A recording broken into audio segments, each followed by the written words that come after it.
Hola, ¿qué tal? En esta ocasión vamos a hablar respecto a los mecanismos de acción hormonal y que no es otra cosa más que la forma en la cual las hormonas ejercen su efecto en determinadas células. Lo primero que tenemos que tomar en consideración es que la actividad de las hormonas inicia con su unión con el receptor. Esa es como la primera regla. A ver, ¿qué significa esto? Para que una hormona afecte a una célula, debe unirse a ella. Esto lo hace por medio de los receptores. Pero para esto tiene que haber como que dos condiciones. Lo primero es que exista el receptor y lo segundo es que la hormona y el receptor sean compatibles. Si hay receptor y estos dos son compatibles, pues se produce una respuesta. Y si, pero sin embargo, si no hay receptor o no son compatibles, pues simplemente no hay respuesta. En este sentido, pues tenemos a una hormona que encuentra afortunadamente a un receptor, se une a él y genera dentro de la propia célula una respuesta. A ver, tratemos de entender esto de otra forma. Resulta que dentro del flujo sanguíneo, ¿sí? Existen distintas partículas, entre ellas pues hormonas, que van buscando poco a poco alguna célula que tenga un receptor compatible. Resulta que dentro de esta búsqueda, pues al fin llegan a una célula en la cual pues tienen un receptor que es compatible y bueno, se une a este receptor. Esa unión produce un cambio en la conformación del receptor que sucesivamente provoca dentro de la célula pues un cambio o una respuesta deseada. Entendido ese mecanismo, tenemos que considerar algunas situaciones. Primero que dentro de las células, el hecho de que existan receptores y que se puedan unir los receptores, las hormonas, perdón, a estos receptores, pues garantiza que exista alguna cuestión de especificidad. ¿Qué quiere decir esto? De que una hormona no necesariamente puede ejercer su efecto sobre todas las células. Tienen que buscar a aquellas células que tengan el receptor y que este receptor sea compatible. Eso les va a permitir unirse a la célula a través del receptor y subsecuentemente se va a generar la respuesta dentro de la célula. Entonces, por eso es que se habla de que gracias a esta lógica, pues las hormonas y los receptores y esa relación hace que todo sea más específico. Lo otro que hay que considerar es que dentro de una sola célula pueden haber de 2000 hasta 100.000 receptores para determinada hormona. El número de receptores hay que tener claro es que es variable, ¿sí? Y que hay efectos que aumentan o disminuyen la expresión de los receptores, es decir, el número de receptores en determinada célula. De esto depende la sensibilidad del tejido efector a X hormona. En simples términos coloquiales, entre más receptores existan en una célula para tal hormona, más sensible es esta célula a dicha hormona. Entre menos receptores existen, pues obviamente la sensibilidad disminuye.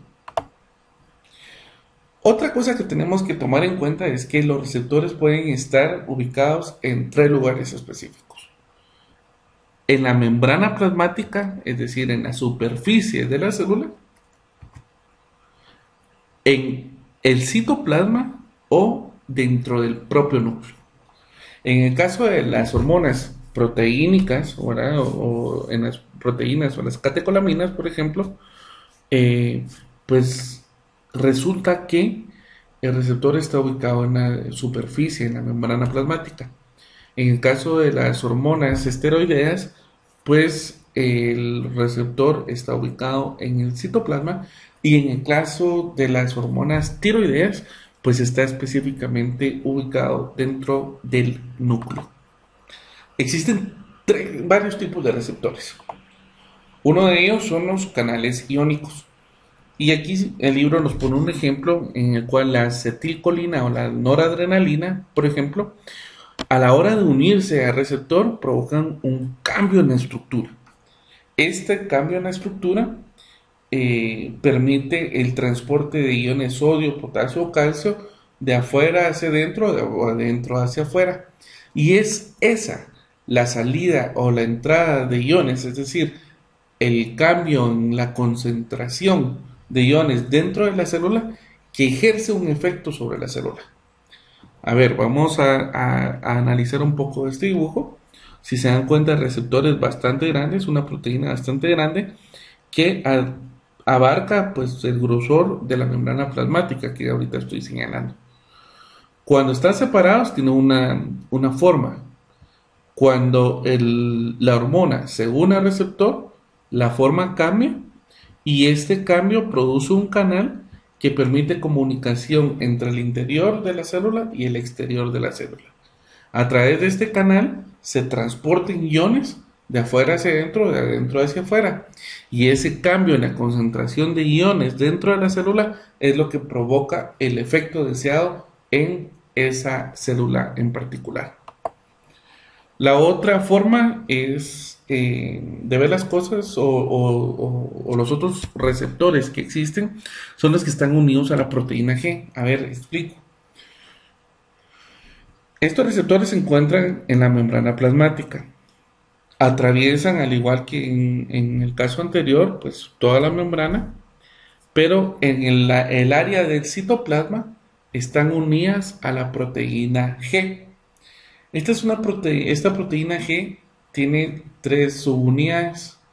Resulta que cuando la hormona se une al receptor, esto lo que provoca es una activación en la proteína G. La proteína G se desliga del receptor, se subdivide y esa subdivisión pues provoca efectos fisiológicos dentro de la célula. A la hora de de desligarse la hormona con el receptor, se vuelve a ligar la proteína G al receptor y bueno, se repite el mecanismo hasta el momento en que otra hormona se una a ese receptor. Esto nos va a permitir, este video que grabé acá, pues nos va a permitir un poco entender esa situación. Ojalá que no nos interfiera el sonido. Vamos a bajarle volumen.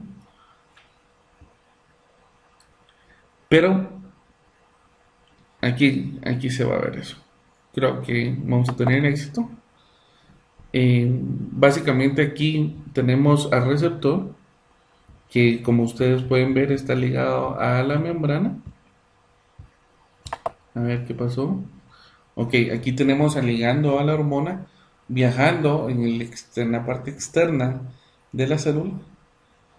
Y aquí tenemos la proteína G, que como bien les dije, pues tiene tres subunidades. Al momento en que la hormona se une con el receptor, ¡tas! Hay un cambio en la forma, en la conformación. Y ese cambio en la conformación provoca que la proteína G se desligue del receptor. Eso es en la parte de adentro ya de la célula. Acá la subunidad alfa se desliga y esta es la que envía señales para producir ciertos cambios fisiológicos dentro de la célula. ¿Sí? Una vez se disocia la hormona con el receptor, vuelve y cambia la conformación y esto se representa una señal para que la subunidad alfa vuelva a su posición original y se vuelva a unir y a conformar la proteína G y esta se ligue nuevamente al receptor esperando que otra hormona venga y ocupe o se enlace con ese receptor. Muy bien, regresando un poco a nuestra diapositiva, pues vamos a ver que hay proteínas G que son inhibidoras o estimuladoras y dependiendo de eso aumentan o disminuyen la actividad del tejido efector. El otro tipo de receptores son los receptores hormonales unidos a enzimas.